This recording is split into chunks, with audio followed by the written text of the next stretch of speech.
সাল্লাল্লাহু আলাইহি ওয়াসাল্লামে বড় মহব্বত করতা রাসূলুল্লাহ হযরতে উমরকে বড় অগ্রাধিকার দিতা আর হযরতে উমর ফারুক রাদিয়াল্লাহু তাআলা আনহু যখন মুমিন হইলা মুসলমান হইলা তখন আল্লাহর নবী বড় আনন্দিত হইলা সুবহানাল্লাহ।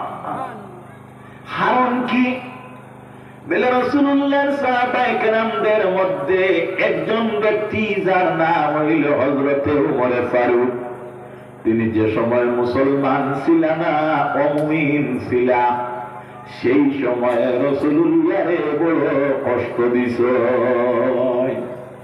আর একজন ব্যক্তি রাসূলুল্লাহরে বড় কষ্ট দিছে, তার নাম হলো আমর ইবনে হিশাম।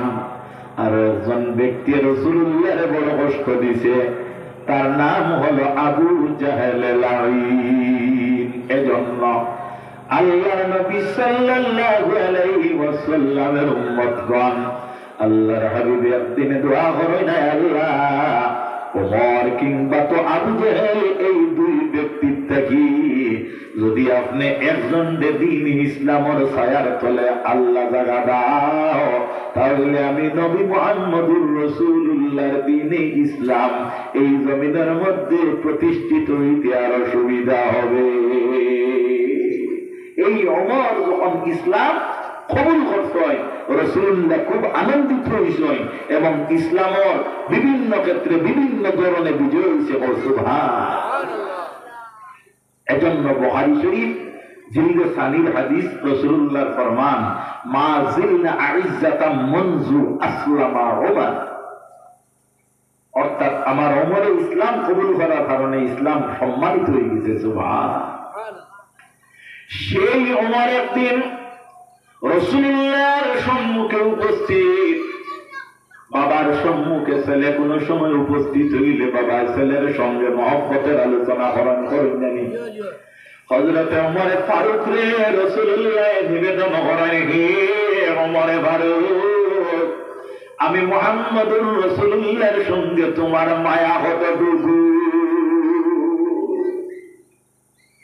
আল্লাহর নবী সাল্লাল্লাহু আলাইহি ওয়াসাল্লামের প্রশ্নের উত্তরে হযরতে ওমর ফারুক ফরমান, ইয়া রাসূলুল্লাহ, আপনার সঙ্গে আমার মায়া আমার বাবা এবং মার চাইতে আরো বেশি। ইয়া রাসূলুল্লাহ, শুধুমাত্র আমার মার বাবার চাইতে বেশি তা নয়, আমার যত সম্পদ আছে তত সম্পদের চাইতে আপনি মুহাম্মদুর রাসূলুল্লাহর সঙ্গে মায়া বেশি। ইয়া রাসূলুল্লাহ, শুধু সম্পদ চাইতে নয়, আমার যত সন্তান দিয়েছেন, আমার যত মাল আসবাব আছে, তামামটা কি আমি ওমর বর্ণনা করতেছি, আপনি মুহাম্মদুর রাসূলুল্লাহর সঙ্গে মহব্বত বেশি। কত সুন্দর উত্তর নাই, মায়ার একটা মাপ দেখাইছে। আপনার এই মায়া যদি কেউ জিজ্ঞায় আপনার আমার সঙ্গে মায়া কত কম, সবটা বলতে পারেন, জানটা কি বেশি বলবেন না। আমার বুজুর্গণ রাসূলুল্লাহ সাল্লাল্লাহু আলাইহি ওয়াসাল্লাম হযরতে ওমর ফারুক রে ফরমায়, হে ওমর, যদি তুমি ঈমানদার হও, যদি তুমি মুসলমান হও, তবে কিন্তু এখনো তোমার ঈমান কিন্তু কামিল হইছে না। ইয়া রাসূলুল্লাহ, কেন?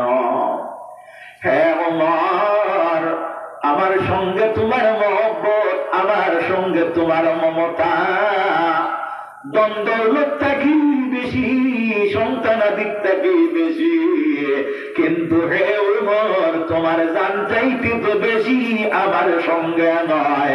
যতক্ষণ পর্যন্ত তোমার জান চাইতে বেশি মহব্বত হইবে না, ততক্ষণ পর্যন্ত কিন্তু তুমি কামিলে মুমিন বনতে পারো না। হযরত ওমর ফারুক ফরমান, ইয়া রাসূলুল্লাহ, ইয়া হাবিবাল্লাহ, আমার জান আপনার চরণ তলে কুরবান। ইয়া রাসূলুল্লাহ, আপনার জন্য আমার সম্পূর্ণ বিসর্জন দিয়ে দিলাম। ইয়া রাসূলুল্লাহ, আমি ওমর বর্ণনা করতে অন্তর আত্মা আমার জান চাইতে আরো বেশি হইল আপনার সঙ্গে মহব্বত। আল্লাহর নবী ফরমান, হে ওমর, এখন কিন্তু তোমার ঈমান যেটা পুরা হয়ে গেল। সুবহানাল্লাহ। তাহলে বুঝা গেল রাসূলুল্লাহর সঙ্গে মহব্বতের আরেক নাম কি? বড় করে বলো, ঈমান। রাসূলুল্লাহর সঙ্গে মহব্বতের নাম কি? ঈমান। আমার বুজুর্গণ, আমার বন্ধুগণ, তাই আমি ভূমিকার মধ্যে এত সময় নষ্ট করলাম। আমি মূল আমার আলোচনার ভিতরে এসে পড়ি। আমি আপনাদের সম্মুখে কোরআন শরীফ থেকে আল্লাহর যে নির্দেশিত আয়াত, যে আয়াতে রাসূলুল্লাহকে আল্লাহ বলেছেন, হে নবী, আপনি আপনার উম্মতদেরকে জানিয়ে দাও। অর্থাৎ কুল শব্দ আল্লাহ ফরমায়, কুল আমরর সিফা, নবী আপনি হইয়া দেও, ইন কুনতুম তুহিব্বুনাল্লাহ ফাত্তাবিউনি, যারা আমি আল্লাহর ভালোবাসে তারা যেন আপনি মুহাম্মাদুর রাসূলুল্লাহর ইত্তেবা করে। নবী আপনি হইয়া দেও, যারা আমি আল্লাহর ভালোবাসে তারা যেন তুমি মুহাম্মাদুর রাসূলুল্লাহর কিতাব করে। অথবা তোরা আমার লগে আপনারা সম্পর্কিত যদি হই, তাহলে আমি কথা হইতে ভালো লাগবো। কিতাব করে যেন তুমি মুহাম্মাদুর রাসূলুল্লাহর ইত্তেবা করে। ইত্তেবা করে, কি করে? ইত্তেবা। ইত্তেবা ইত্তেবা মানে কি? হে মুহাম্মদ, তোমার আদেশ এবং নিষেধে তারা মানে। মুহাম্মদ সাল্লাল্লাহু আলাইহি ওয়াসাল্লাম তুমি যা পছন্দ করো তা তারা মানে। পয়সা কোন চেয়ার আমার সরাইলে মনে সুন্দর লাগবে, একটা কিলা কিলা লাগে। আপনি অনেক সুন্দরই বইলে না হয় অন্য বললেন, আমরা কোনো আপত্তি নেই, আপনি খারাপ হইবেন না। আমি এই দুই তিনজন মুখ দেখতে পারি আমরা, যার কারণে ধরো আল্লাহুম্মা সাল্লি আলা সাইয়্যিদিনা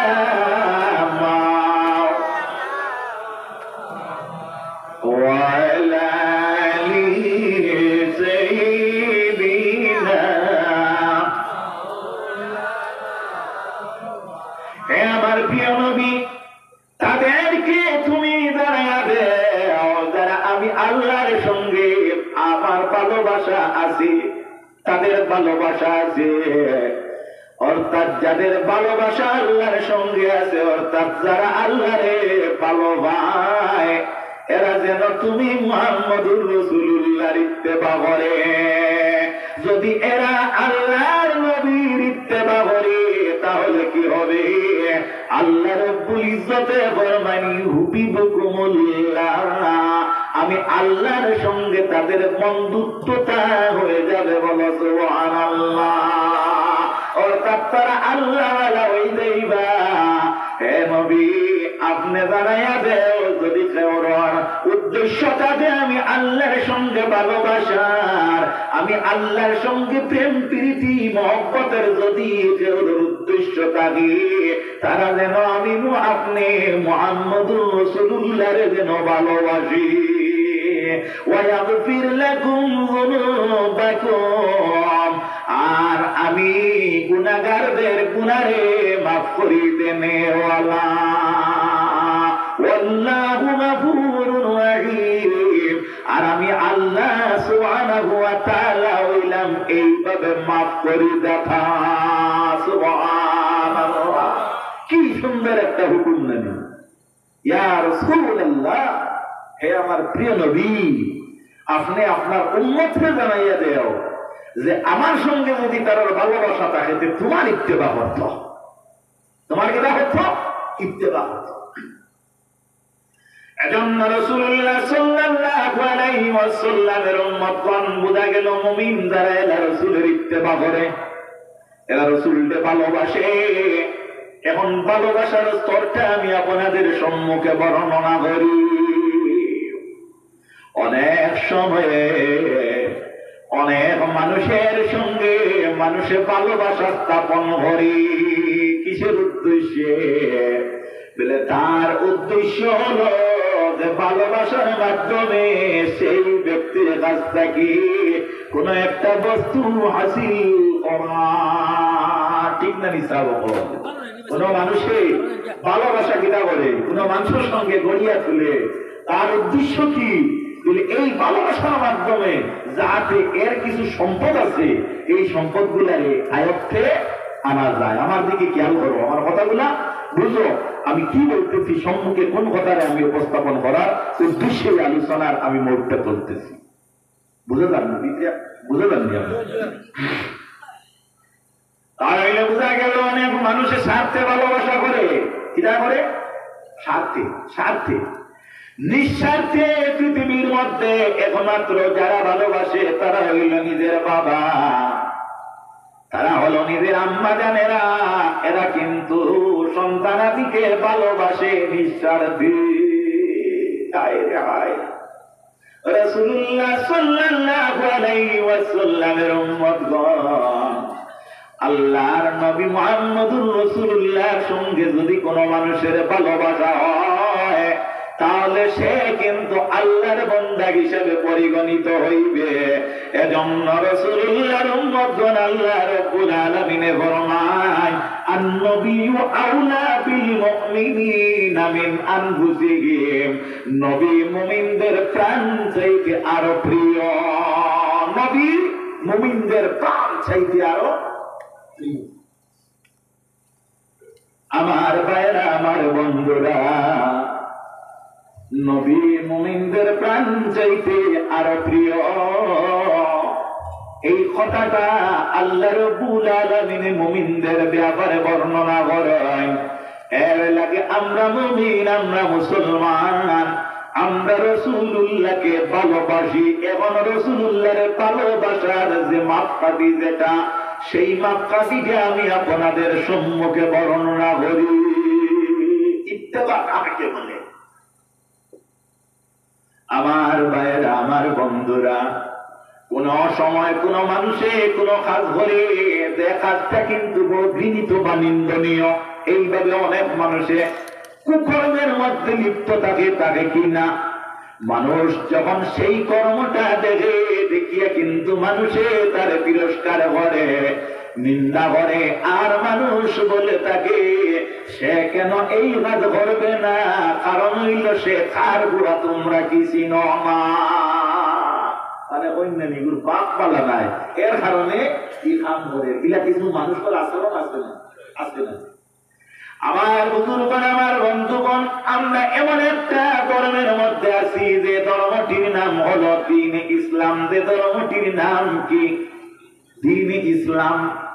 আল্লাহ সুবহানাহু ওয়া তাআলার ফরমান হইল, ইন্নাদ-দীনা ইনদাল্লাহিল ইসলাম।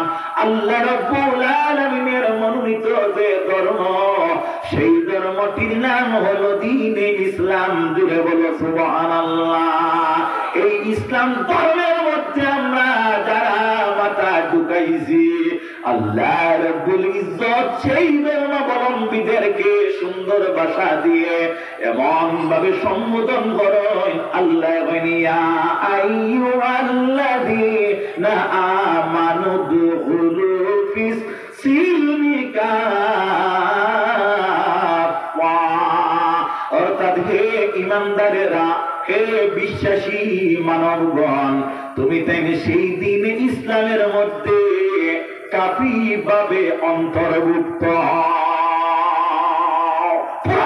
ভাবে ইসলামের মধ্যে দাখিল হও। সুবহানাল্লাহ। সেটা কার নির্দেশ? কার নির্দেশ? আরে বলে বলো, কার নির্দেশ? আল্লাহর নির্দেশ। আমার বুজুর্গণ, ইসলামের মধ্যে পুরাপুরি ভাবে দাখিল হওয়ার নির্দেশ কার? আল্লাহ। তাহলে বোঝা গেল ইসলামের মধ্যে যারা দাখিল হইবে আল্লাহর নির্দেশ মানিয়া নিবে। এটা অন্য আয়াতের মধ্যে আল্লাহ রাব্বুল আলামিন বর্ণনা করেন, ওয়াতাসিমু বিহাবলিল্লাহি জামিআন ওয়া লা তাফাররাকু। তুমি তাই আল্লাহর রসি যেটা, আল্লাহ রব্বুল আলামিনের রসি যেটা, সেই রসির মধ্যে এমন মজবুত হচ্ছে তুমি তাই পাকড়ো, যাতে ফাটিও না, ফাটিও না। একত্রিত ভাবে আল্লাহর রসির মধ্যে তুমি তাই ধরো, জুড়ে বলো সুবহানাল্লাহ। আমার বুজুর্গণ, আমার বন্ধুগণ, আল্লাহর রসির মধ্যে আমরা কিভাবে ধরব? রাসূলুল্লাহকে আমরা কিভাবে ভালোবাসবো? নবীকে আমরা কেমন ভাবে মায়া করব? আল্লাহর নবীর উম্মতগণ, রাসূলুল্লাহকে আমি যদি পাইতাম তাহলে হে নবী তোমাকে আমি এমন ভাবে মহব্বত করতাম, আমার বাড়ির মধ্যে আমি দাওয়াত খাওয়াইতাম। সেটা কিন্তু রাসূলের মহব্বত নাই। ইয়া রাসূলুল্লাহ, আপনাকে যদি আমি পাইতাম তাহলে আপনার সঙ্গে কিছুদিন আমি ঘুরতাম, এইভাবে একটা নিয়ত মানুষের থাকতে পারে। সেটা কিন্তু রাসূলুল্লাহর সঙ্গে মহব্বতের কোন নিয়ত নয়। রাসূলুল্লাহর সঙ্গে সত্যিকারের যদি কোনো মানুষের মহব্বত থাকে, রাসূলুল্লাহর সঙ্গে যদি কোনো মানুষের আন্তরিকতার প্রভাব থাকে, তাহলে আল্লাহর নবী সাল্লাল্লাহু আলাইহি ওয়াসাল্লামের জীবন আদর্শটারে কিন্তু শিরোরে জগরিয়া চলার নাম হইল রাসূলুল্লাহর মহব্বত। বুঝা গেছে? রাসূলুল্লাহর মহব্বতের নাম কি? রাসূলুল্লাহর আদেশ এবং নিষেধগুলোরই শিরোধার্য করিয়া তা আমলে পরিণত করা, বাস্তবে রূপান্তরিত করার নাম হইল নবীর। বাকি বলবো আপনারা নবীর কি মহব্বত। সেটা কি নবীর মহব্বত। আমার বুজুর্গণ, আমার বন্ধুগণ, তাহলে আমরা রাসূলের মহব্বত পাইতে হইলে আমাদের কি কি করা আমাদের জন্য কর্তব্য জানার দরকার আছে কিনা? জানার দরকার আছে কিনা? আমরা সর্বপ্রথম ইসলামের মধ্যে দাখিল হইলাম, আমরা পাইলকালে যে কলিমাটি পড়িলাম সেই কলিমা আমাদের ঘরের মধ্যে আয়া বসলো। কোন সূত্রে? আমার বাবার মাধ্যমে, মার মাধ্যমে। আমার বাবা এবং মা আমার এই সত্য ধর্ম, যে ধর্মটির নাম হলো ইসলাম, সেই ধর্মের ধার্মিক। যার ফলে আমি তাদের কুলে, তাদের ঔরসে যখন জন্মগ্রহণ করলাম, আমার যখন মুখটা কি আমার জবানটা বাহির হইল, তখন কিন্তু আমার আব্বা আমার আম্মা আমারে দ্বীন ইসলামের কলিমাটা শিক্ষা দিলাম। আমরা ছোটবেলা বাল্যকালে দ্বীন ইসলামের কলিমাটা আমরা তলফুজ করছি জবান দিয়ে, কিন্তু তা ভালোভাবে আন্তরিকতার মাধ্যমে তার অর্থ এবং তার মধ্যে বিষয়টা কি, তার মধ্যে বর্ণনা কি করা হয়েছে কিন্তু আমরা বুঝছি না। কিন্তু আমরা বাল্যকালে বলিয়া দিছিলাম ইলাহা ইল্লাল্লাহু মুহাম্মাদুর রাসূলুল্লাহ। ইলাহা ইল্লাল্লাহু মুহাম্মাদুর রাসূলুল্লাহ। ইয়ানি আল্লাহ ছাড়া কোনো মাবুদ নাই, কোনো আমরা উপাসক নাই, একমাত্র আমরা আল্লাহর, আমরার মালিক মাবুদ হিসাবে আমরা মানি। আর তার সঙ্গে মুহাম্মদ সাল্লাল্লাহু আলাইহি ওয়াসাল্লাম আল্লাহর রাসূল, এই কথা কিন্তু আমরা বাল্যকালে অর্থ বুঝছি না। শুধুমাত্র এই সেন্টেন্স বা এই বাক্য বা এই কলিমাটাও আমরা গিলা করছি, শুধু তলফুজ করছি। যখন আমরা বিয়ে করছি, যখন বুদ্ধিমান হয়েছি, আমরা কিছু বিদ্যা বুদ্ধি পাইছি, তখন আমরা বোধ শক্তিটা বাড়িছে, বর্ধিত হয়েছে। তখন আমরা তো যখন বুঝছি এর অর্থ, তখন যদি আমরা মুখ থেকে বিদায় দিতাম, তো আমরা মর্ত দিয়ে গেলাম। তখন আমরা ধর্ম থেকে সরি গেলাম, আমরা সরছিনি। তুমি তো সরছিনি না। আমরা কিন্তু বিদায় নির্বিঘ্নে সেই কলিমাটির উপরে এখনো সাবিত আছে কালিমা লা ইলাহা ইল্লাল্লাহু মুহাম্মাদুর রাসূলুল্লাহ। এই কলিমা আমরা ঘরের মধ্যে পৌঁছিছে রাসূলুল্লাহর মারফতে আর নবীর মারফতে। এই কলিমা জমিনের মধ্যে প্রচারিত হইছে। আর এই ভারতবর্ষের মাধ্যমে ভারতবর্ষের মধ্যে আইয়া সেই কলিমার সৌদ বা সাউন্ড বা কলিমার দাওয়াতটা আউলিয়া কেরামদের মাধ্যমে পৌঁছেছি, যার কারণে আমরা কিতাবুল্লাহ মানি আর রিজালুল্লাহ আল্লাহওয়ালা ব্যক্তিদেরকেও মানি। আমার বুজুর্গণ, আমার বন্ধুগণ, সুতরাং আমরা যারা এই জায়গার মধ্যে সমবেত হইছি, আমরা সকল কিন্তু জন্মসূত্রে মুসলমান। জন্মসূত্রে আমরা সবাই কিনা মুসলমান, না কনভার্টেড মুসলমান। ধর্মান্তে মুসলমান নেই যে অন্য ধর্মের থেকে আমি ইসলাম ধর্মরে গ্রহণ করছি এইভাবে নিই না, আমরা জন্মসূত্রে মুসলমান। আমরা কিসের জন্মসূত্রে মুসলমান?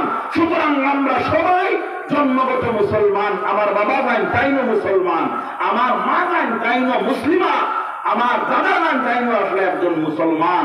আপনারা কেউ বলতে পারেন যে আমার পূর্বপুরুষ মুসলমান আসলো না, এইভাবে কেউ আসুন না। পারফেক্ট মুমিন যারা, প্রকৃত মুসলমান যারা, তারা কোনোদিন বলতে পারে না যে তাদের গুমান বা তাদের ধারণা বা তাদের অন্তরের মধ্যে এই সন্দেহে তারা কোনোদিন রাখতে পারে না যে আমার পূর্বপুরুষ যারা এরা আগে অমমিন ছিল, আমার কয়েক শ্রেণী আগের যে মুসলমান যারা হইছে এরা অন্য অমমিন থাকিয়া তারা ডাইভার হইয়া তারা মুসলমান হইছে। এইভাবে আমাদের কেউর কোন ধারণা আছে? আমার নাই, আপনারা আছেন? আমার কোন সময় নাই, সেটা ধ্রুব সত্য এবং এটার উপরে আমি দৃঢ় একমত। কেন? আমি মুসলমানের ছেলে, আমার কেউ যদি গালি দে আমি কাফিরের বাচ্চা, আমি বরদাস্ত করতে পারবো না? পারবো? কখনো না। কেন? আমার মায়েরা, আমার বন্ধুরা, পৃথিবীর মধ্যে মানব জাতির আদি পিতা যিনি নাম হলো হযরত আদম আলাইহিস সালাম, তিনি ছিলেন মুসলমান। জুড়ে বলো সুবহানাল্লাহ। সুতরাং এই আদম যিনি, তিনি কে কোনো মানুষ অস্বীকার করে না। আমরা বলি আদম, আর অন্যান্য ধর্মাবলম্বী বাইরা বলে মনু। এই মনুর সন্তান, এই মনু বা আদম যিনি, তিনি ছিলেন মুমিন। সুতরাং সেই মুমিনের কর্মস্থলে, মুমিনের অনুসরণে এই পৃথিবীর মধ্যে আমার বাবা আর আমার মা, আর সেই স্থলে আমি মুসলমান। আমি কোন সময় সেই ধারণা রাখতে পারি না যে আমার পূর্বপুরুষ যারা তারা ছিল না মুসলমান, আমি মুসলমান।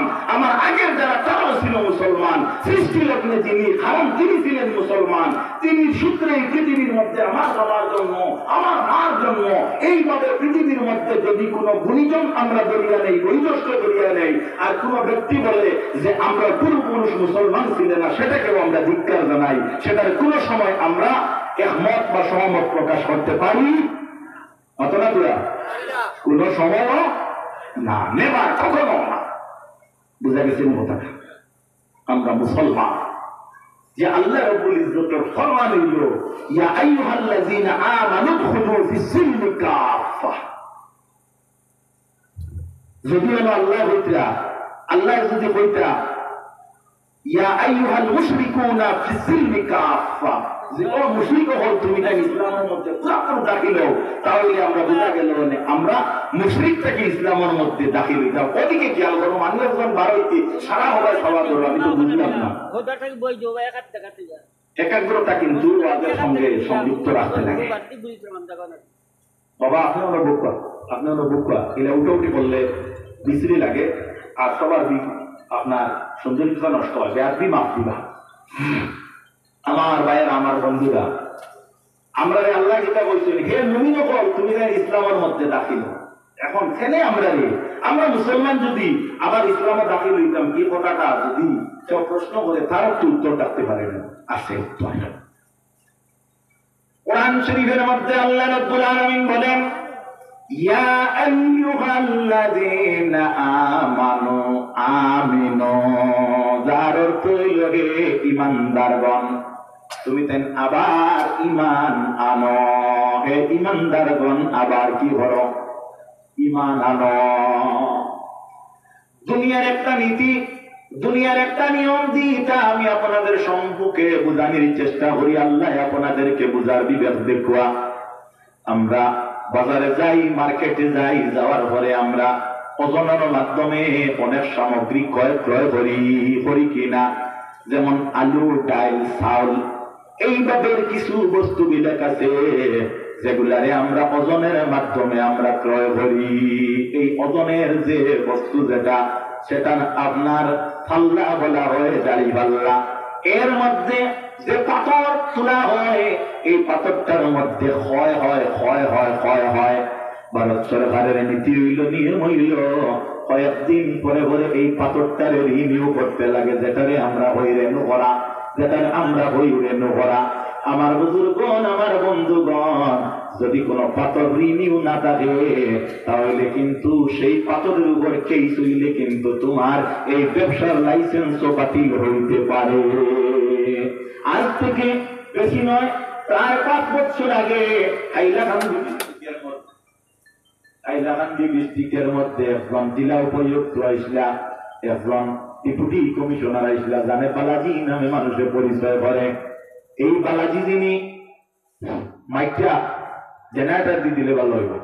মাইক বর্তমানে ডাউন হয়ে গেছে, এই কারেন্টে আপনার মাইকের লোড না, মেহরবানি করিয়া জেনারেটর দিলে ভালো হইব। আল্লাহুম্মা সাল্লি আলা। মাইক ভালো না হইলে আলোচনা করতে সুবিধা হয় না, এর কারণে ওয়াজ বছর একদিন আপনারা করাইতে, যদি একটু করছো দিতে লাগে আপনারা দিয়া দিবা। আল্লাহুম্মা সাল্লি সাইয়্যিদিনা। অসংখ্য ব্যবসায়ীদের আপনার সাজার অন্তর্ভুক্ত করছেন, একমাত্র তাদের মধ্যে ত্রুটি ছিল তাদের ওজনের পাল্লা যেটা, সেই পাল্লার পাথরটা কিন্তু ঋণ করা নয়। এজন্য আল্লাহ রব্বুল ইজ্জতের বান্দাগণ লক্ষ্য করো, দুনিয়ার একটা লোহার পাথর দিয়ে যেভাবে ঋণ করার নির্দেশ সরকারের আছে, ঠিক তেমনি ভাবে আল্লাহ সুবহানাহু ওয়া তাআলার নির্দেশ মুমিনদের উপর। হে ঈমানদারগণ, তুমি তেন পুরাপুরি ভাবে ইসলামের মধ্যে দাখিল হও। কেমন ভাবে দাখিল হইবা? ইয়া আইয়ুহাল্লাযীনা আমানু আমিনু, অর্থাৎ হে ঈমানদার বিশ্বাসী মানুষগণ, তুমি তেন আবারও ঈমান আনো। এর মানে কি? বলে ঈমানের আলোচনা যেটা, সেটার মধ্যে তোমরা অংশগ্রহণ করো। সেই ঈমানের আলোচনার মধ্যে আমরা আজকে আলোচনা করতেছি রাসূলুল্লাহর ভালোবাসা নিয়ে।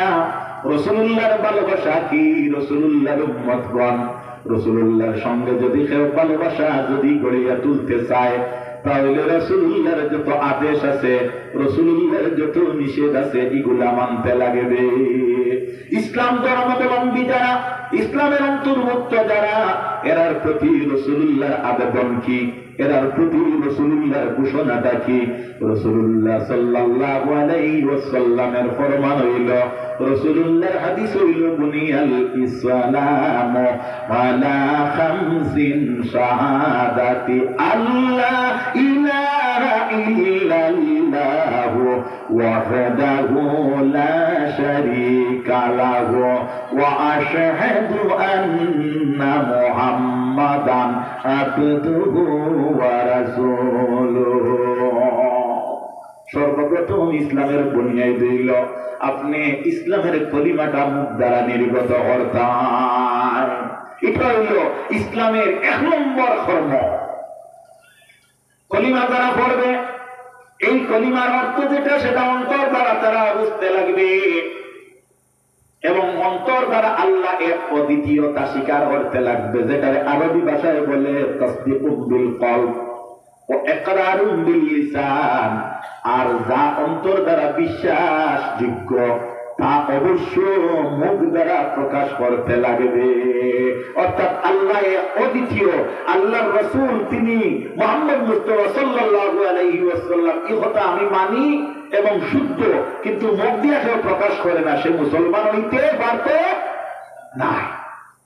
মুসলমান হইতে হইলে শর্ত হইল, মুমিন হইতে হইলে শর্ত হইয়া থাকলো তাসদীকুম বিল কলব, অর্থাৎ অন্তর দ্বারা বিশ্বাস করা লাগবে, ও ইকরারুম বিল লিসান, আর মুখ দিয়া তা নির্গত করা লাগবে। কি?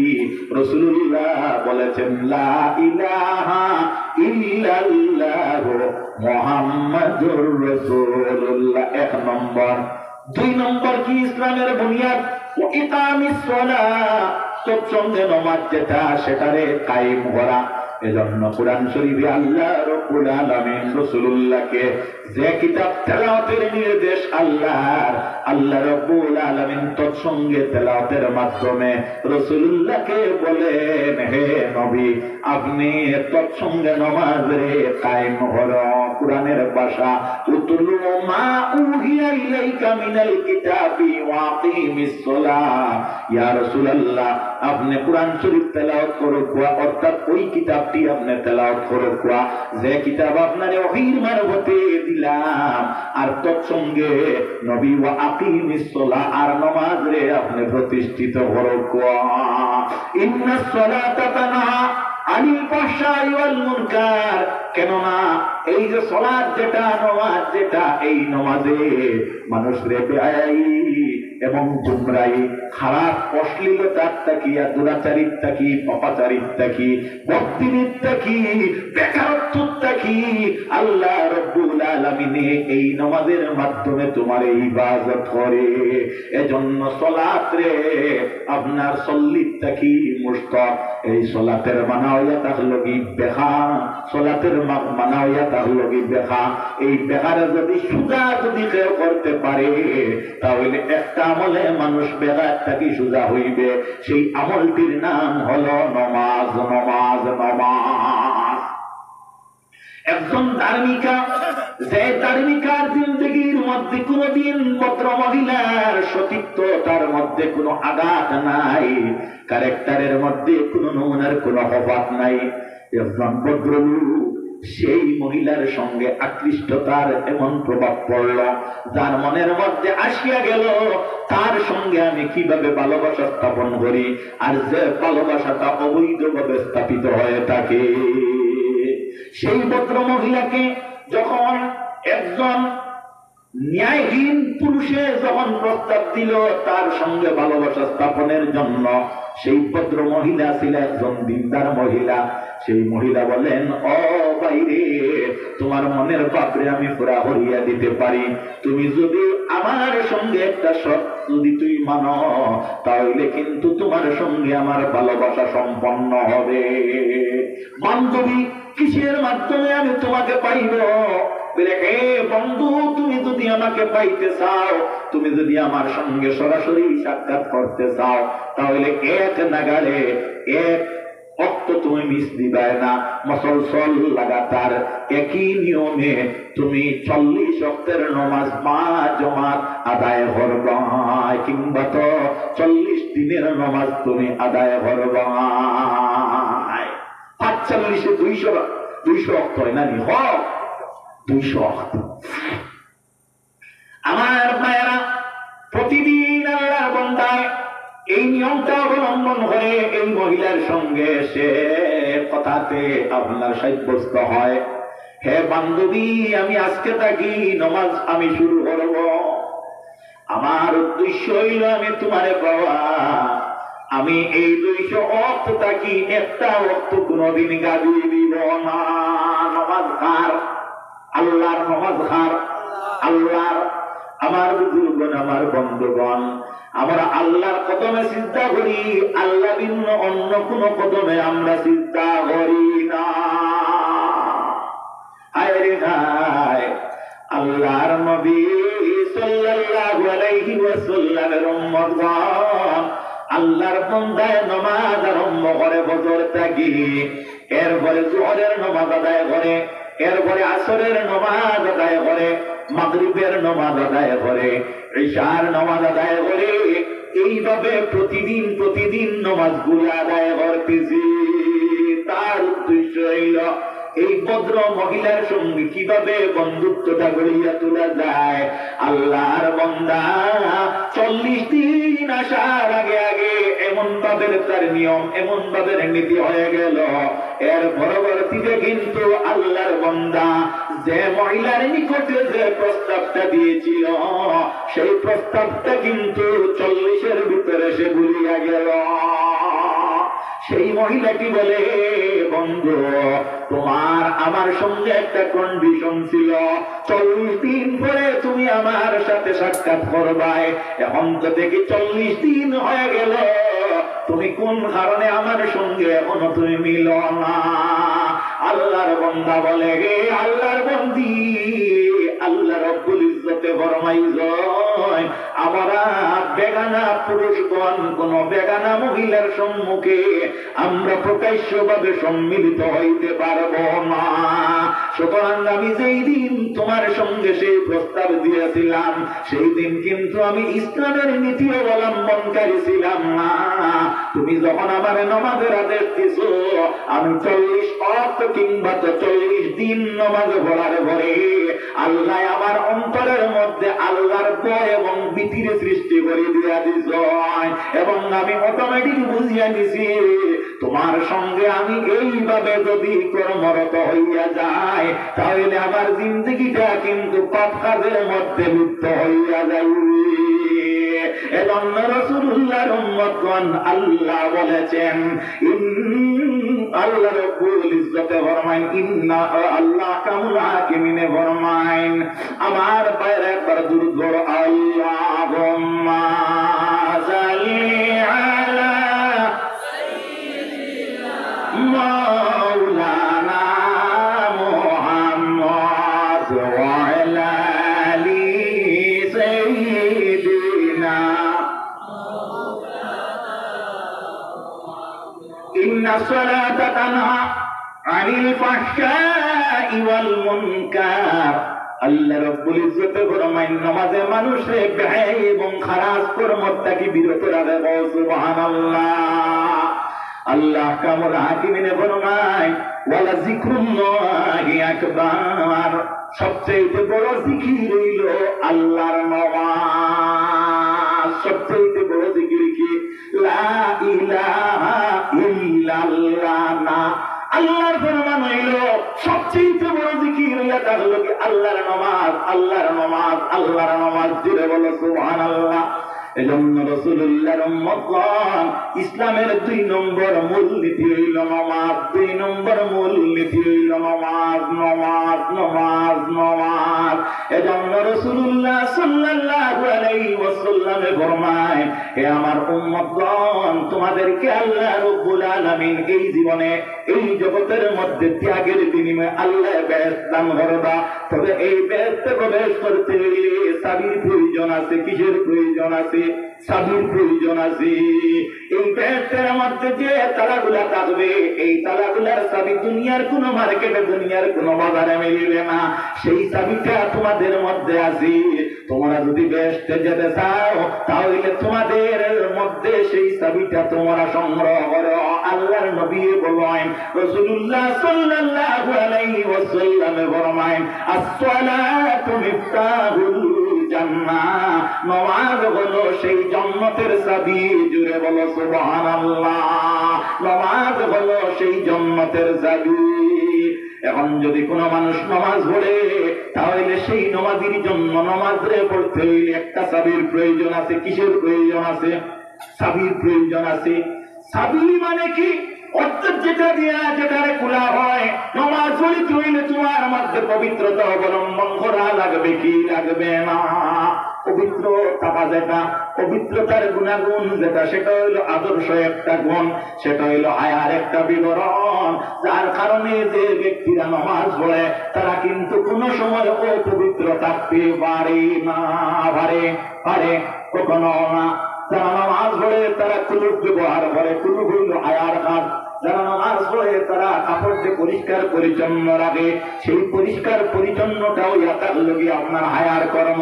এজন্য রাসূলুল্লাহ সাল্লাল্লাহু আলাইহি ওয়াসাল্লাম বলেছেন, আত-তুহুরু মিফতাহুস সালাহ, অর্থাৎ সেই পবিত্রতা হইল তোমাদের নামাজের চাবি। এজন্য যখন আমরা নামাজ আদায় করি, যখন আমরা নামাজ পড়ি, তখন আমাদের মধ্যে পবিত্রতা অবলম্বন করতে লাগি। অর্থাৎ যদি কোনো ব্যক্তি জনাবতওয়ালা হয়, অর্থাৎ কোন ব্যক্তির উপর যদি গোসল ফরজ হয়, তখন কিন্তু সেই ব্যক্তি নামাজ পড়তে পারবে না। নামাজের জন্য আহকাম ও আরকান আছে 13টা, আছে কি না? নামাজের ভিতরে আছে, বাইরে আছে। এর মধ্যে তোমার দেহ যেটা, বদন যেটা, সেটা কিন্তু পাক বা পবিত্র হইতে লাগবে, সেটা হইল নামাজের একটা সব। এজন্য জানাবো, তোমরা কোন মানুষ জমিনের মধ্যে যদি হাঁটে, রাসূলুল্লাহ সাল্লাল্লাহু আলাইহি ওয়াসাল্লামের উম্মতগণ, এই জমিন কিন্তু সেই ব্যক্তির জন্য আরবাস করতে থাকে। আয় আল্লাহ, এমন ব্যক্তি আমার উপর দিয়ে হাঁটতেছে, আল্লাহ আমি কিন্তু এই জমিনের মধ্যে আপনার বান্দার পায়ের এই গুনার কারণে এই জমিন আমি বড় কষ্ট করতেছি। যখন বেশি জমিনের মধ্যে জনাবতওয়ালা মানুষে চলাফেরা করে, তখন আল্লাহর জাত রাগান্বিত হয়ে জমিনের মধ্যে কম্পন আরম্ভ করিয়া দেয়। এর কারণে বেশি ভূমিকম্প হয়। রাসূলুল্লাহর উম্মতগণ, এজন্য শরীয়তের নীতি হইল, ইসলামের কানুন হইল, সহবাসের ঘরে, জনাবতের ঘরে। মাগন, ভাইয়েরা, বন্ধুরা, লক্ষ্য করো, আমরা কিন্তু তায়াম্মুম করা হইয়া থাকলো আমাদের জন্য ইসলামের বিধান। যখন মানুষ জলের দ্বারস্থ হইবে, এর আগে কিন্তু তায়াম্মুমের মাধ্যমে সেই জল পর্যন্ত বুঝতে লাগবে। যদি কোনো মানুষ তায়াম্মুম ভিন্ন খালি পায়ে জলের কাছে হাতে যায়, জলের দ্বারস্থ হয় পবিত্রতা অবলম্বনের জন্য, তাহলে সেই মাটি কিন্তু সেই বন্দারে তিরস্কার করে। এজন্য ইসলাম ধর্মে সদা চায় পবিত্রতা, পবিত্রতা। এত রাসূলুল্লাহ সাল্লাল্লাহু আলাইহি ওয়াসাল্লামে ফরমায়, আত-তুহুরু মিফতাহুস সালাহ, অর্থাৎ পবিত্রতা এটা হলো নামাজের চাবি। আমার বুজুর্গণ, আমার বন্ধুগণ, যারা নামাজ পড়ে তারা 1 নম্বরে কুলুপ ব্যবহার করে, অন্যথায় তারা জল ব্যবহার করে। করে কিনা? করে কিনা?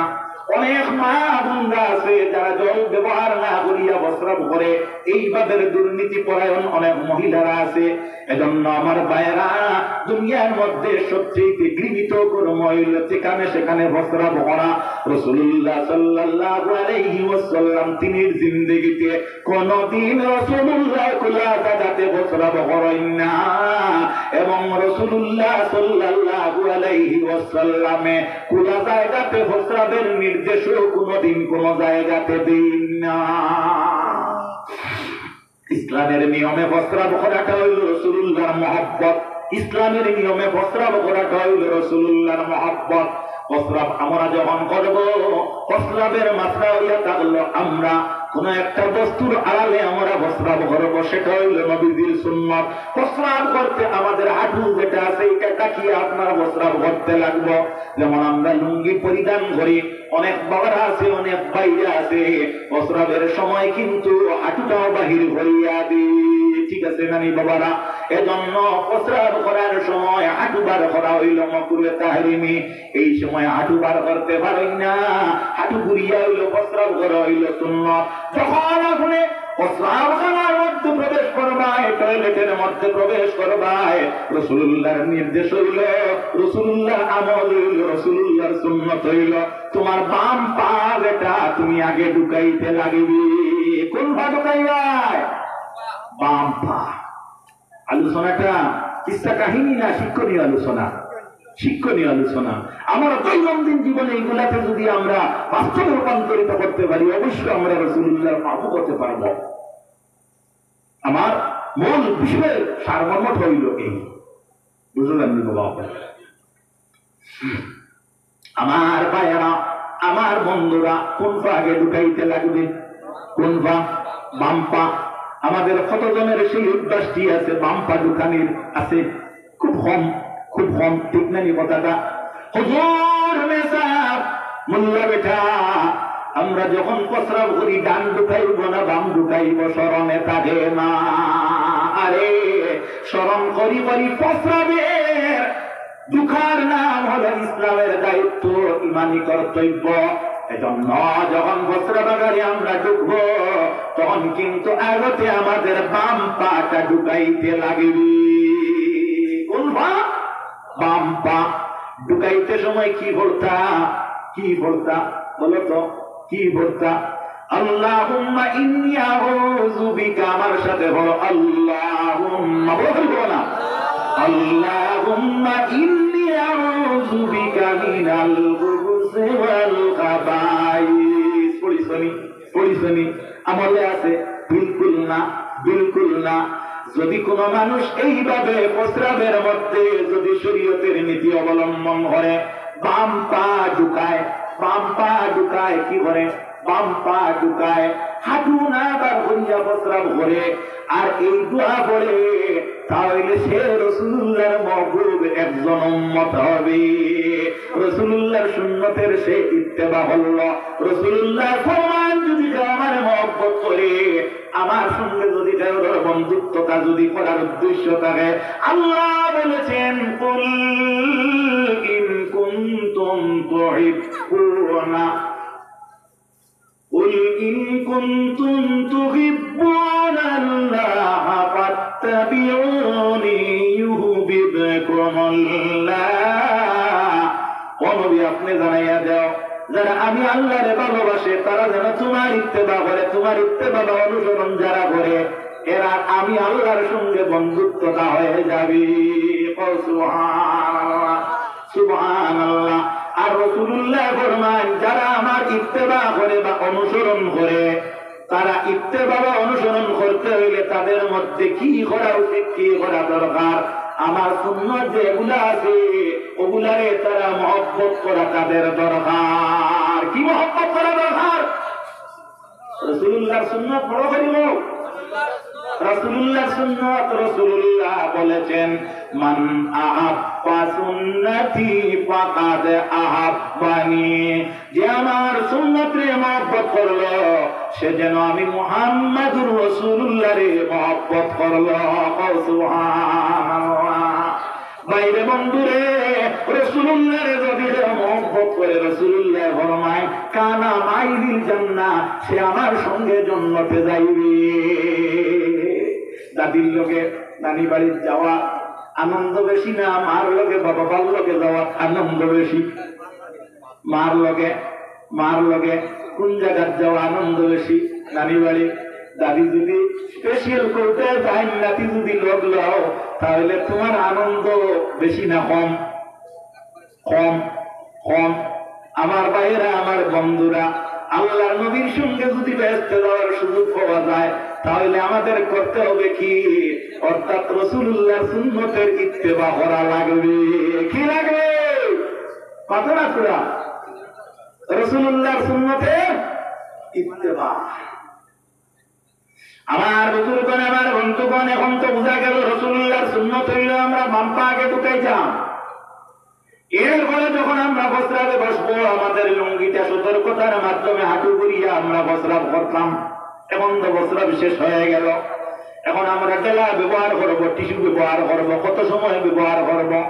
যতক্ষণ পর্যন্ত তোমার ধারণা তোমার এই হাতের মধ্যে এই ডেলা বা টিস্যু রাখলে প্রস্রাবটা আর নির্গত হইবে না, ততক্ষণ পর্যন্ত তুমি এইভাবে ব্যবহার করবা।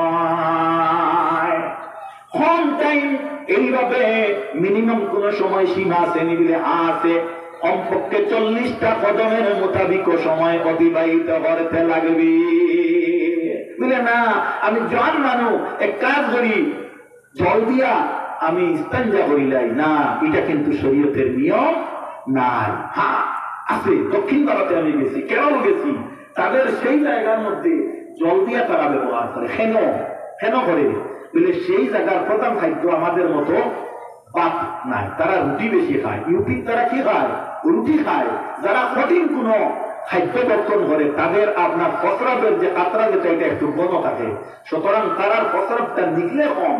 যার ধরুন আমার ভাইয়েরা, আমার বন্ধুরা, কথাটা লক্ষ্য কর, তারা জল ব্যবহার করে, তবে সব জায়গাতে নয়। এইভাবে আমার বুজুর্গণ আমরা জল ব্যবহার করবো, কুলুক ব্যবহার করবো, সেটা হলো ইসলামের নীতি। এখন যদি কুলুক ব্যবহার না করি, জল ব্যবহার না করি, তাহলে আমাদের মধ্যে কি অসুবিধা হবে? হাদিসে বর্ণিত, রাসূল করিম সাল্লাল্লাহু আলাইহি ওয়াসাল্লাম জান্নাতুল বকির মধ্যে রাস্তা দিয়া যাইতেছেন, সাহাবায়ে কেরাম রাসূলুল্লাহর সঙ্গে সঙ্গী। এই সময় দুইটা কবরের দিকে রাসূলুল্লাহ এইভাবে ইঙ্গিত করছেন। হাদিসে বর্ণিত, তিরমিজি শরীফের বর্ণনা, হাদিসের মধ্যে সেই ঘটনাটা অনেক উল্লেখিত আছে। আমার বুজুর্গণ, আমার বন্ধুগণ, রাসূলুল্লাহ এই দুইটা কবরের দিকে এইভাবে ইশারা করেন।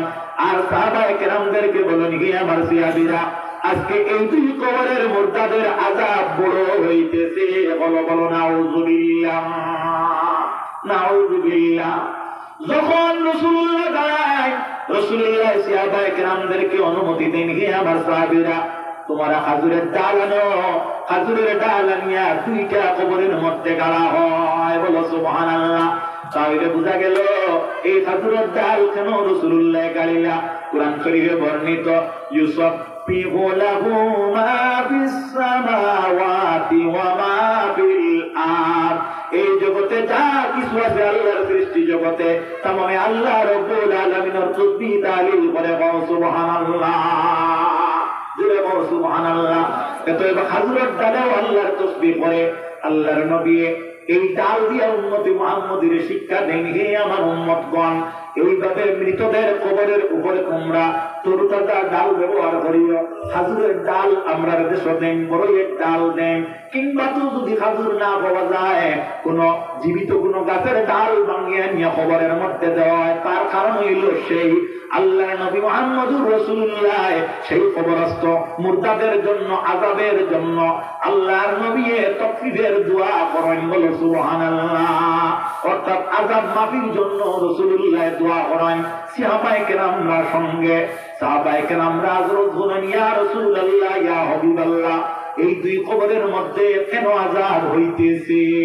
রাসূলুল্লাহ ফরমায়, ও আমার সাহাবীরা, এই দুইটা কবরের মধ্যে আযাব হওয়ার দুইটা কারণ। কয়টা কারণ? বলো তো কয়টা কারণ? দুইটা কারণ। রাসূলুল্লাহ ফরমায়, এক নম্বর কবরে যে মুর্দার আযাব, তার মধ্যে প্রস্রাবের সতর্কতা অবলম্বন ছিল না। অর্থাৎ যেখানে সেখানে সে প্রস্রাব করত। বলো নাউযুবিল্লাহ। আল্লাহর নবী ফরমায়, আমার যে উম্মতে প্রস্রাবের নিয়ম কানুন দিয়ে মানিয়া প্রস্রাব করে না, তার কিন্তু মরণের সাথে সাথে তার কবরটা এইভাবে আযাবের মধ্যে লিপ্ত হইয়া যায়। বলো নাউযুবিল্লাহ। আল্লাহর নবী সাল্লাল্লাহু আলাইহি ওয়াসাল্লামের উম্মতগণ, প্রস্রাব রাসূলুল্লাহ কোনদিন খোলা জায়গার মধ্যে প্রস্রাব করছেন না। আমরা জিন্দেগীর মধ্যে আমরা প্রস্রাব করতে এইভাবে খোলা জায়গাতে প্রস্রাব করব না। হাদিসে বর্ণিত, একদিন রাসূলুল্লাহ প্রস্রাবের প্রয়োজন হইছে, কিন্তু চতুর্দিকে রাসূলুল্লাহ তাকায়, তখন কোন একটা সাহারা রাসূলুল্লাহ দেখেন না, কোন আর দেখেন না, কোন একটা জায়গা উপযোগী দেখেন না। আল্লাহর নবী এমন কি আক্ষেপ করতেছেন, আয় রে আয়, আমি যদি কোন একটা বস্তু হইতাম যার আরে আমি দাঁড়িয়ে বসিয়া প্রস্রাব করতাম, এই সময় একটা গাছ সেই কথাটা শুনিয়া গেছে। সুবহানাল্লাহ। আল্লাহ নবীর খেদমতে সেই গাছটা জলে মলে উপড়িয়া উপস্থিত হয়ে রাসূলুল্লাহকে বলে, আসসালাতু ওয়াসসালামু আলাইকা ইয়া রাসূলুল্লাহ। ও নবী গো, আপনি প্রস্রাব করবাই বলিয়া আমি জোর থেকে উপড়িয়া আপনার সম্মুখে আমি উপস্থিত হয়েছি। ইয়া রাসূলুল্লাহ, আপনি যতক্ষণ প্রয়োজন আপনি প্রস্রাব করেন। তাহলে বোঝা গেল নবীজি জিন্দেগিতে একটা দিন খোলা জায়গাতে প্রস্রাব করছেন না। আমরা ওয়াজে গেলে কোন বাড়িতে প্রস্রাবের প্রয়োজন হইলে অনেক জায়গাতে পাওয়া যায়, আপনার প্রস্রাবের জায়গা মানুষে দিতে পারে না। এইভাবে হওয়া যায়। ওয়াজে যাওয়ার পরে এইভাবে অনেক বাড়ি আছে, আপনার যে মেসাব জায়গা দিলেইছেন, তাহার ব্যবস্থা দিলেইছেন, কিন্তু যে এই মেসাবে প্রস্রাব করবা কেন, একবার প্রস্রাবের প্রয়োজন হইলে এই পর্যন্ত ব্যবস্থা নাই, ইলাও বাড়িতে হওয়া যায়। বেজারের মিসাব আমরা ঘুরাই গেল। এর লাগি এইভাবে কোনো বাড়ি তো মেসাব জায়গা দিও না। আরো একটা জিনিস আজকে হইয়া দিয়া, আপনারা আমার দাওয়াত দিছেন আজকে একদিন, আর এই বছর দিবানি না, দিতা নাই হিসাবে একজন মেসাবের দাওয়াত দিলে বেহতর ভালো হইল যে তাই খাইবা কিটা, এগুলো আপনার জিকানি দরকার। এখানে অনেক মানুষ আছে সালানি মাছ রান দিয়া দিল, খুব ভালো করি পারমর মুরুক রান দিয়া দিল, আর আপনার আর এই সেই যেগুলো আপনার মেসাবে দেখলেও আপনার নিন্দা করেন বা মনে মনে ঘৃণা করেন, তখন এই বন্ধা উপাস থাকিয়া রাত আড়াইটার সময় বাড়ি দিয়েও খাওয়া লাগে। এটাও বিভিন্ন সময় খারাপ পাইবে না কথাটা। একটা সঙ্গে আর একটা আমি সংযুক্ত করি, এইটাও একটা মানে ভালো কথা, ঠিক নেই? আমার গ্রাম, আমার দেশও, আমার এলাকা করিমগঞ্জ থেকে শিলচর থেকে একজন মানুষ উপাস হইবার দরকার আছে নি, তাহলে এক কাজ করি না, আমার সাহায্য অনুযায়ী ডাইলবার ব্যবস্থা করি না, এটা তো আর তাই কোনো অবস্থাতে অসুবিধা হইতো না। খারাপ পাইছি সাহেব, এটা নিয়ম। টান্টুর সাহেব মারা গেছে, আল্লাহর এক বন্দায় টান্টুর সাহেবকে দাওয়াত দিছে, গ্রাম বলবো না, ডিস্ট্রিক্ট এলাকা বলবো না, এটা কিন্তু গিল্লা গিবত কিচ্ছু নাই। কিন্তু টান্টুর সাহেব আপনার বাপ খাইয়া না খাইয়া আল্লাহর বন্দার বাড়ির থেকে গেছে, যতটা খাদ্য ব্যবস্থা করতে সবগুলি তার লাগি ভয় না। একজন অলি আল্লাহরে দাওয়াত দিছে, সম্পর্কে জানতে লাগবো না সাহেবের খাইন কিতা, ঠিক আছে না, আর করাইনি এখানে। এখন সাহেবে কইতে আমি তোমার বাড়িতে মোটা ওটা খাই, কইটা হেবেটা মনে খাইবার লাগি আইছে না, না খারাপ পাইও না, এটাও কিন্তু আমাদের নীতির মধ্যে একটা সুনীতি, ঠিক আছে না, না অসুবিধা হয়, অসুবিধা হয় না হিসাবে বড় করে একবার জন্য ধরো আল্লাহুম্মা সাল্লি মাওলানা মুহাম্মদ ওয়া আলা আলি সাইয়্যিদিনা। আমার বুজুর্গণ, আমার বন্ধুগণ, তাহলে আমরা বুঝতে পারলাম খোলা জায়গাতে প্রস্রাব করা যেটা সেটা এটা শরীয়ত সম্মত নয়, জায়েজ নাই, সুন্নতের খিলাফ।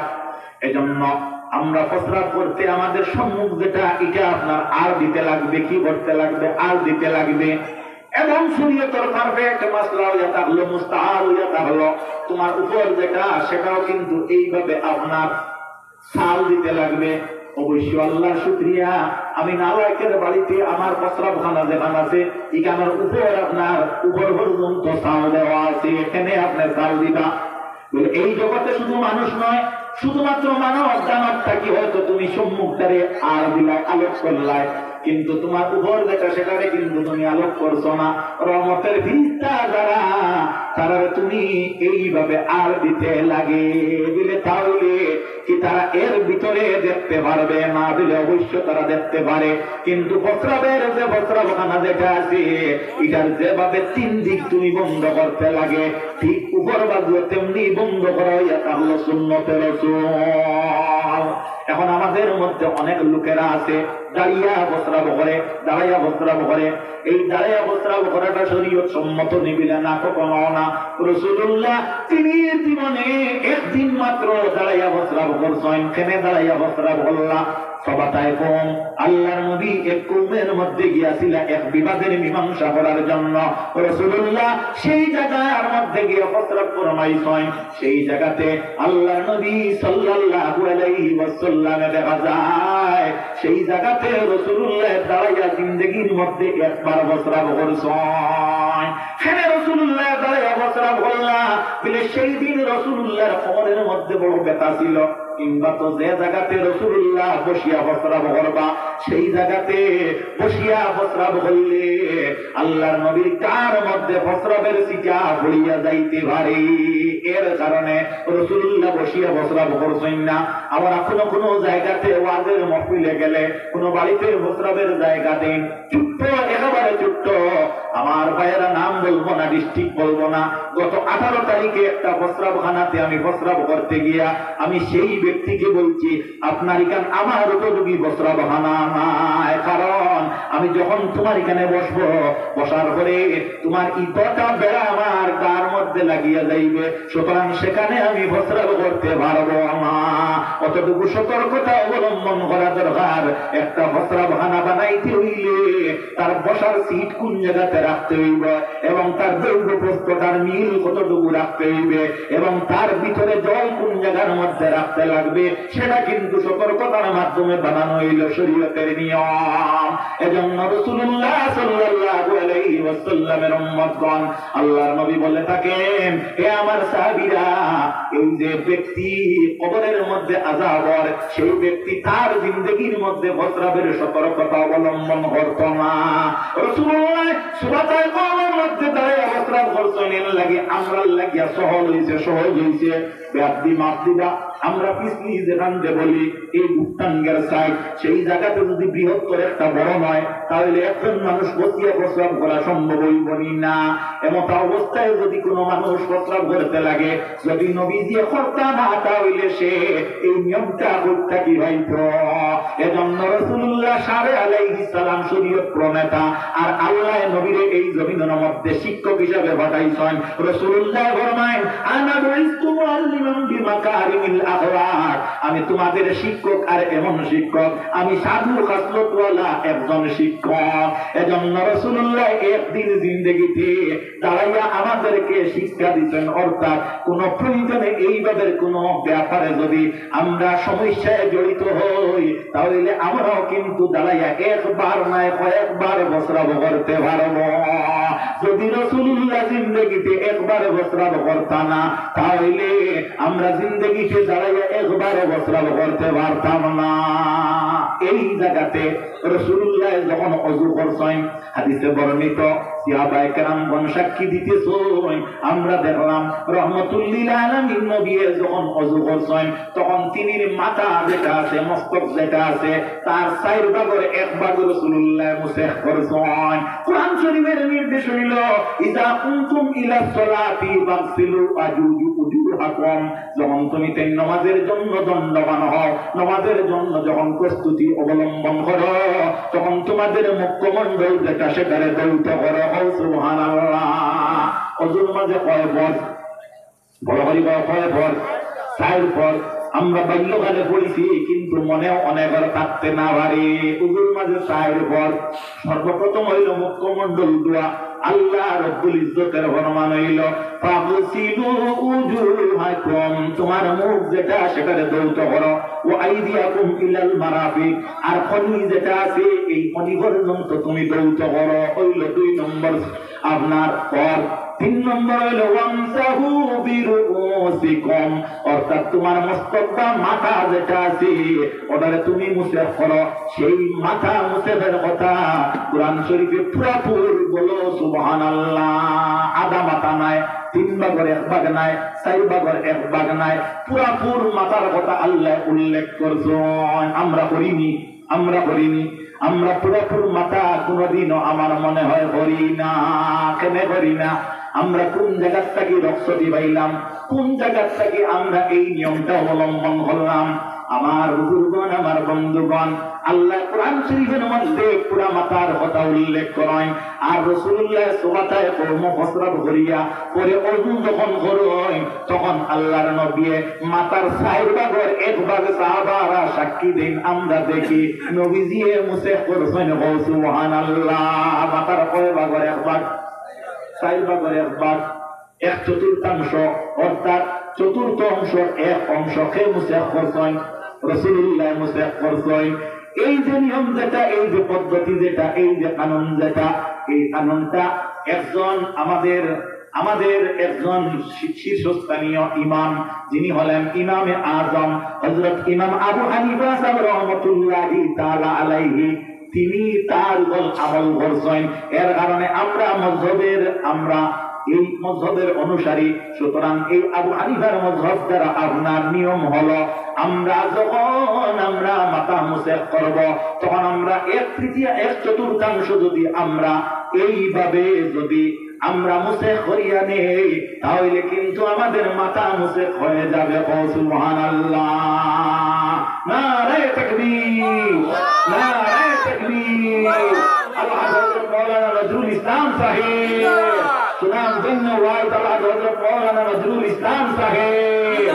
আল্লাহুম্মা সাল্লি সাইয়্যিদিনা মাওলানা মুহাম্মদ ওয়া আলা আলিহি।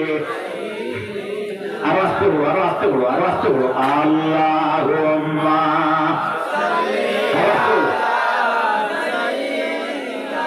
মাওলানা মুহাম্মদ ওয়া আলা আলিহি।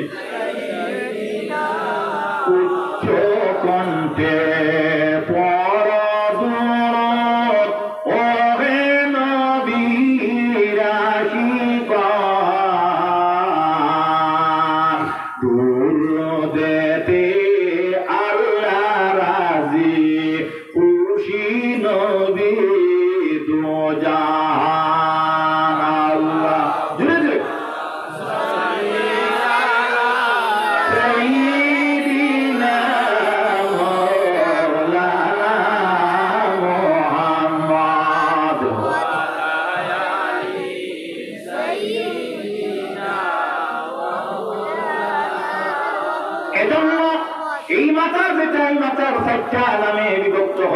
এই মাতার নাম রাখা হয়েছে এই যে বাঘ যেটা এটার নাম হইল নাসিয়া, এই বাঘের নাম হইয়া তার লগে আপনার জাল, এই দুইটা বাঘের নাম হইল কুদাইন।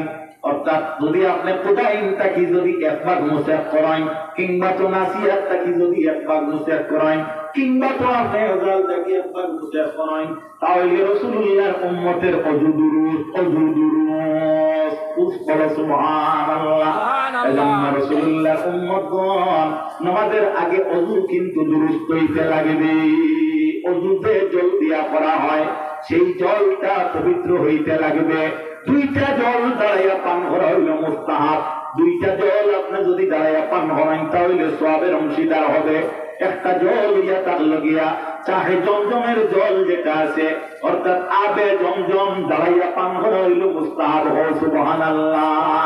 দুই নম্বর জল হইল যদি কোনো মানুষ অজু করে আর এই অজুর পাশে জল আছে, যে বর্তনের মধ্যে কিছু জল বাঁচিছে, এই জলটা যদি কোনো মানুষ দাঁড়াইয়া পান করে তাহলে আরো একটা মুস্তাহাব হইল।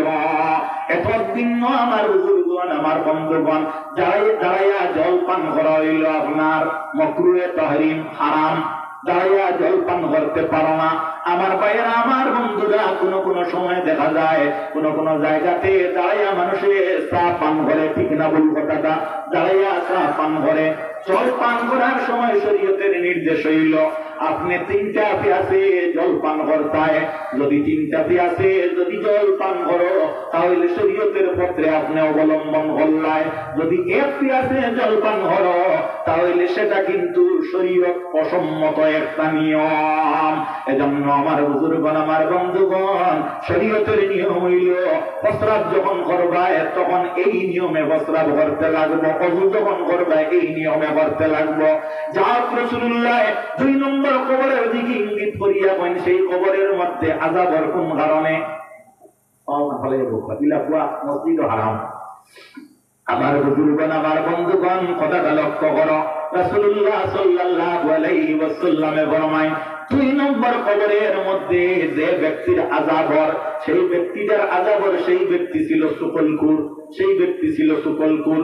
2টা মানুষ দিয়ে গীবত করতো, একে অন্যর গীবত করিয়া 2 জন দিল লাগাইয়া একজন আরেকজনের সঙ্গে দ্বন্দ্ব সৃষ্টি করিয়া দিত।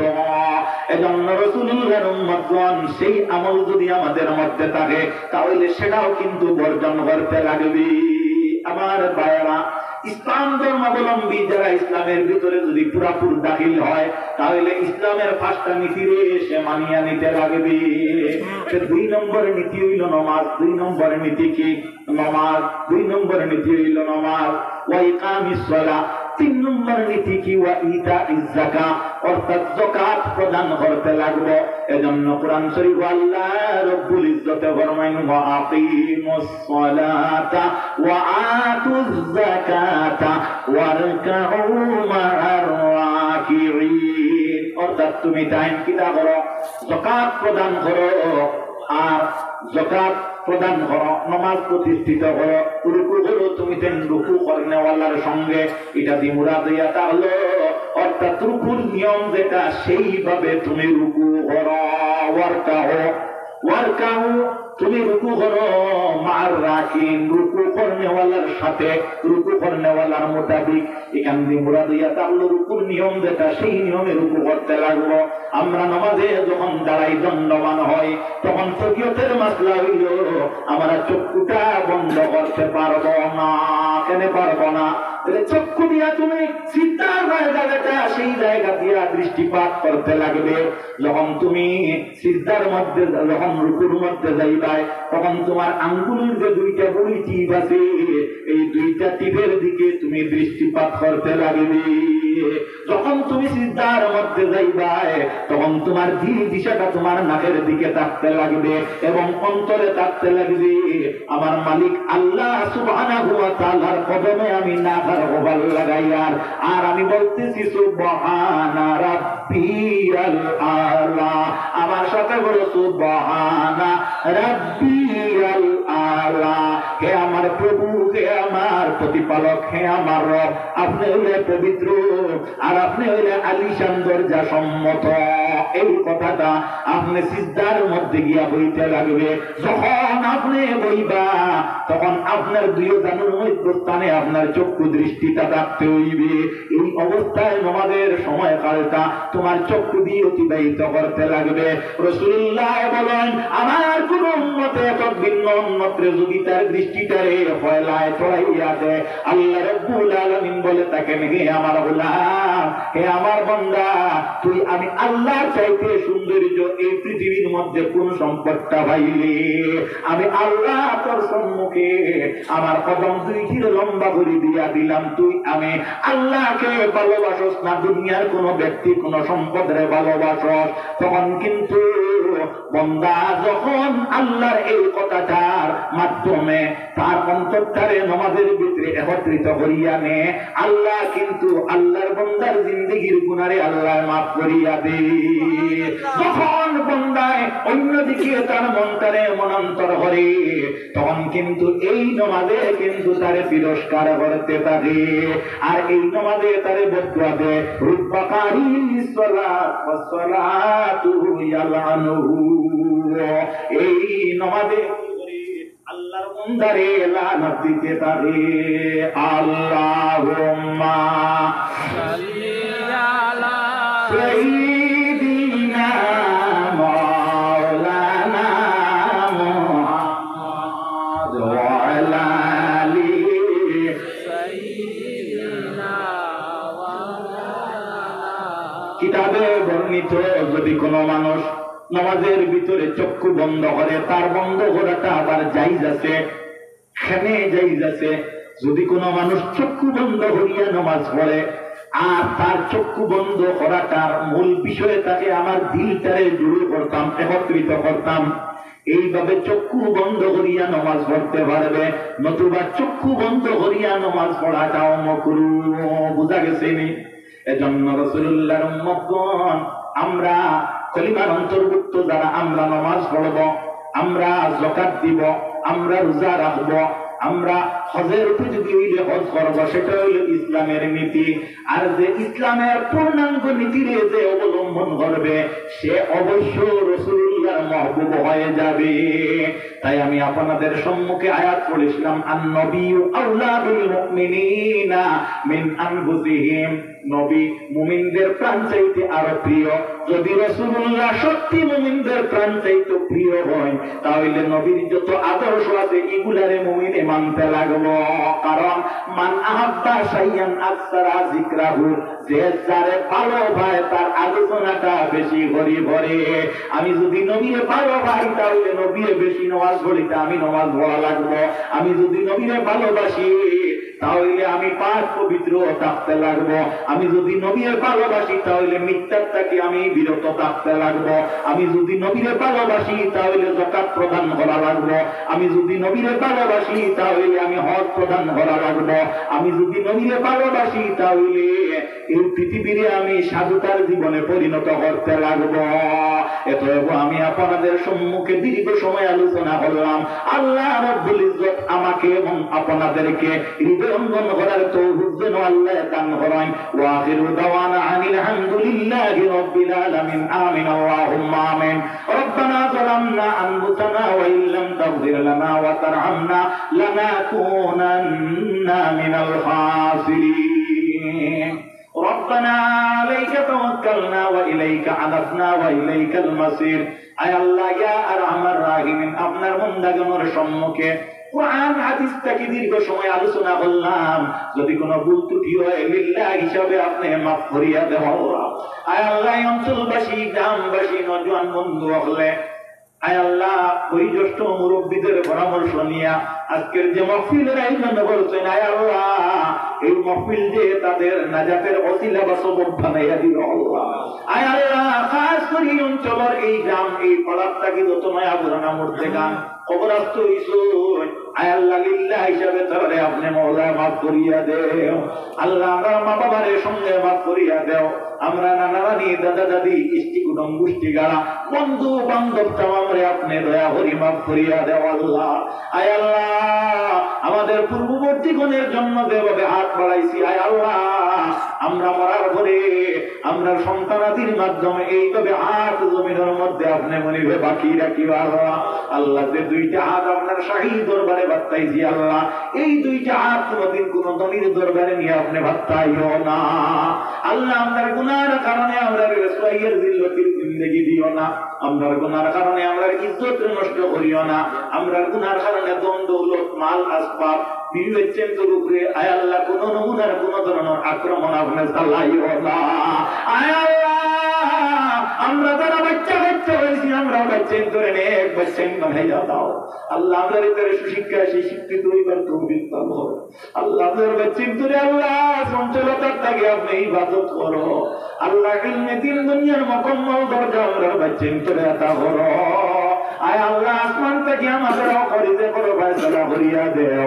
এই জমিনে যতদিন আমরা বাঁচিয়া থাকি রিজিক রূপী হায়াতে জিন্দেগিতে ইজ্জত আবরু ইলম আকলের মাধ্যমে জিন্দেগিতে অতিবাহিত করার তৌফিক দেও।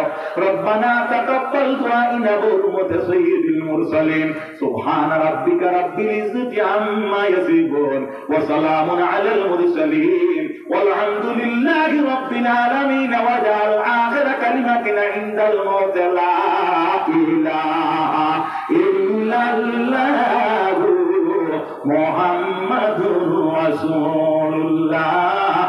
আমিন আমিন। বিহুরমতি সাইয়্যিদিল মুরসালিন। আসসালামু আলাইকুম ওয়া রাহমাতুল্লাহ।